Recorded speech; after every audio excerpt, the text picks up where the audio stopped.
My name is Elena, and I'm 39 years old.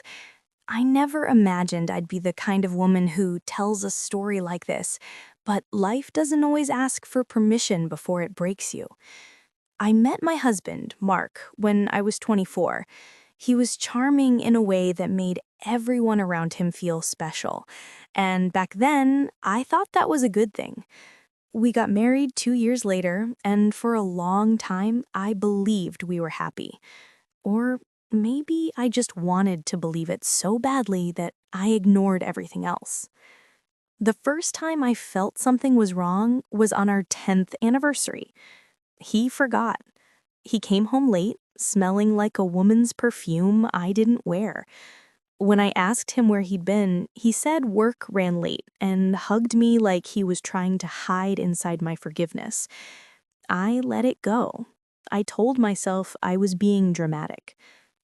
Months passed, but his phone became something he guarded like a secret. He turned away when he texted, he showered as soon as he got home, his smile stopped reaching his eyes when he looked at me. One afternoon, I found a lipstick mark on his shirt. Not my shade. Not by accident. When I showed it to him, he laughed and said, "You're overthinking again." Like my heart was just a joke he'd already heard. I wish I could say I left right then, but love doesn't disappear the moment trust does. I tried harder. I cooked his favorite meals, dressed the way he used to like, pretended not to notice the lies lining every word he spoke. I thought if I was better, he would come back to me. But cheaters don't come back. They just hide better. The night everything changed, he slipped and said another woman's name while talking to me. Not quietly, not accidentally. My name is Elena, and he called me Melissa. He froze. I didn't. For the first time in years, I felt something stronger than fear. Clarity. I didn't scream, and I didn't cry. I just stood up, walked to our bedroom, and packed a bag. He followed me down the hallway, saying things like, "Wait, it's not what you think," and "Can we talk about this?" But it was exactly what I thought.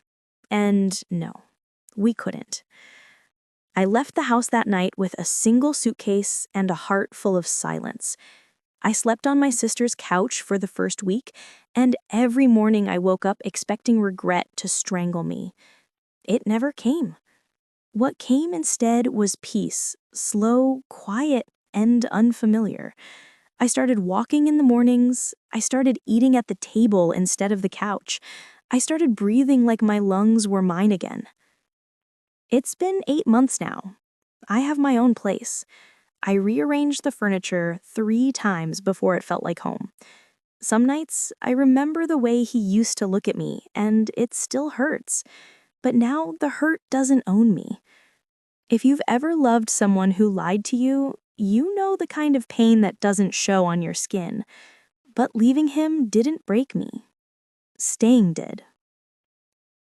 People think the hardest part is walking out. It's not.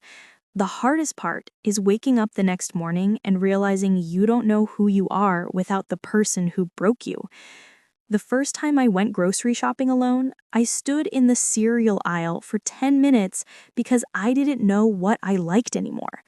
I had spent years buying his favorites, cooking his meals, living a life shaped around his comfort. I didn't even realize I'd disappeared somewhere along the way. One day, my sister asked me, "What makes you happy now?" I opened my mouth to answer and nothing came out. The silence scared me more than his betrayal. So I started small. I bought a plant I was sure I'd kill within a week.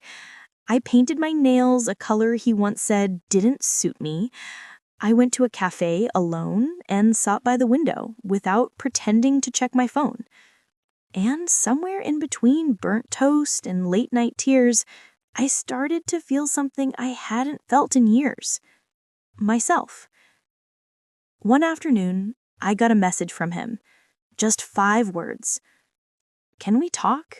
I miss you." For a moment, that old ache returned, the one that whispers, maybe he's changed. Maybe he means it this time. But then I remembered all the nights I cried quietly so he wouldn't be annoyed, all the lies he told with steady eyes, all the times I apologized for things I didn't do. I typed back, "No, please don't contact me again." I didn't send it out of anger. I sent it out of healing.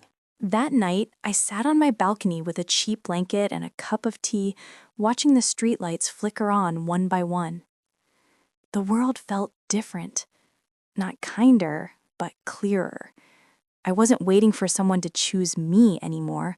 I was choosing myself.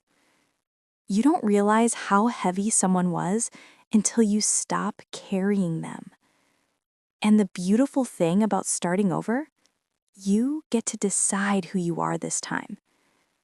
A few weeks later, I signed up for a pottery class, not because I had some secret passion for clay, but because I wanted to try something that had nothing to do with him. On the first day, the instructor asked everyone to introduce themselves and share why they joined. When it was my turn, I just said, I wanted to make something with my own hands. Not fix something, not hold something together, not earn someone's love. Just make something. My first bowl came out crooked and uneven, and I loved it more than anything I owned in that marriage. People assume healing is loud and dramatic, like cutting your hair or booking a one-way ticket somewhere far. But for me, healing was quiet. It was learning how to look in the mirror without seeing someone who wasn't enough. One Saturday morning, I went to the farmer's market. There was a little booth selling used books, and I found a worn-out copy of a novel I loved as a teenager. I bought it for $2 and read it that night, curled up in bed with the lamp on. I didn't realize how long it had been since I read something just because I wanted to. I blocked his number after he messaged me a second time, not out of spite, out of self-respect, the kind I didn't know I was allowed to have before. A few people asked me if I was afraid of being alone. I told them the truth. I was more afraid of staying with someone who made me feel alone while standing right next to me. One evening, I found our old wedding album while unpacking a box. I sat on the floor and flipped through the pictures. There I was, smiling so wide my cheeks were practically shaking. And there he was, looking at me like I was the prize he'd already won. I closed the album, took a deep breath, and put it in a donation box. Not to forget the past, but to stop living in it. I still have moments when the loneliness walks in without knocking, but now it sits beside me instead of swallowing me. I make it a cup of tea and remind it we're not desperate anymore. Some nights I light a candle, put on soft music, and write in a journal. The first page says, "This time, I choose me." And for the first time in years, I believe it. A few days ago, something small happened that meant everything. I was cleaning out the top shelf of my closet when I found an old box filled with things from our early years. Movie tickets, birthday cards, and a photo of us at the beach. In the past, seeing that would have shattered me. This time, I just looked at it and felt distance. Like I was remembering a movie I once watched, not a life I lived. I didn't cry, I didn't smile. I just knew I wasn't that woman anymore. I've started talking to myself differently too. I don't say things like, I should have known or I wasn't enough. Now I say, I survived what was meant to break me, and I'm learning how to breathe without permission. Last week, I went out to dinner alone for the first time in my life. The hostess asked, "Table for two?" And I said, "No, just me." Not just like an apology, just me, like a fact I'm finally okay with. I ordered what I liked. I didn't rush. I didn't pretend to check messages so I didn't look lonely. I watched people walk by and felt something new. Freedom that didn't scare me. I think the moment I knew I'd really changed was when I stopped asking, why did he do that to me? And started asking, why did I keep forgiving him? Pain changes when you stop chasing explanations and start choosing boundaries. A woman I met in pottery class told me, "You seem lighter now." I didn't realize it until she said it, but she's right. Heartbreak didn't destroy me, it emptied my hands so I could carry something better. I don't know what the rest of my life will look like. I'm not rushing to fill the silence with another person. I'm not searching for someone to prove I'm lovable. I'm learning how to love myself in ways no one ever taught me. And maybe one day I'll meet someone who sees me clearly. But if I don't, I'll still have myself. And she's finally worth staying for. A few mornings ago, I stood in front of the mirror and really looked at myself. Not to fix my hair or check my makeup, just to see the woman standing there. For years, I saw a version of me shaped by someone else's needs. Now, I see someone who walked through fire and didn't let it turn her into ash. I've started doing things I used to tell myself I didn't have time for. I take evening walks with no destination. I listen to music I loved before my life revolved around someone else's moods. I even bought myself a small silver ring, not as a gift from anyone, but as a reminder that I belong to me first. Sometimes I think about the woman I used to be, the one who was afraid to speak up, who accepted half love and called it devotion. I don't hate her. I just wish she knew what I know now. Staying with the wrong person hurts more than leaving them ever could. Not long ago, I ran into an old friend who didn't know about the breakup. She asked, "So, how are you two?" And for the first time, the answer didn't sting. I just said, "We're not anything anymore, and I'm okay." She looked surprised. I don't think she expected peace to be part of this story. I used to believe love meant holding on. Now I know that sometimes the deepest kind of love is letting go of what wounds you.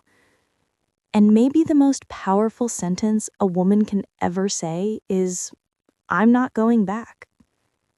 I don't wake up with a knot in my stomach anymore. I don't check my phone hoping for apologies that never meant anything. I don't walk around feeling like I'm too much or not enough.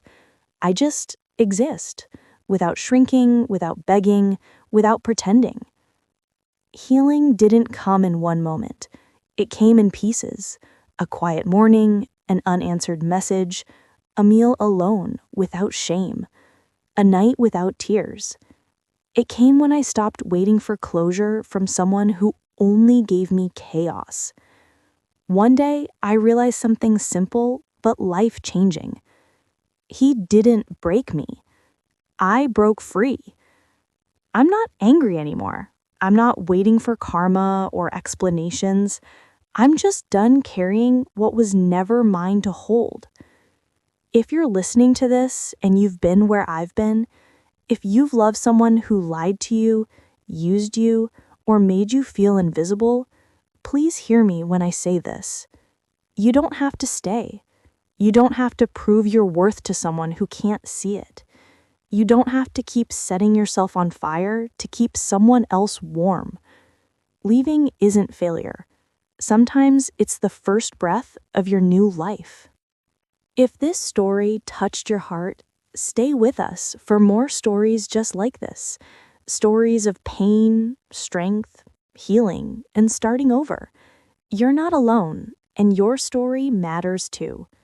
Subscribe, follow, or stick around, and let's keep walking this road together.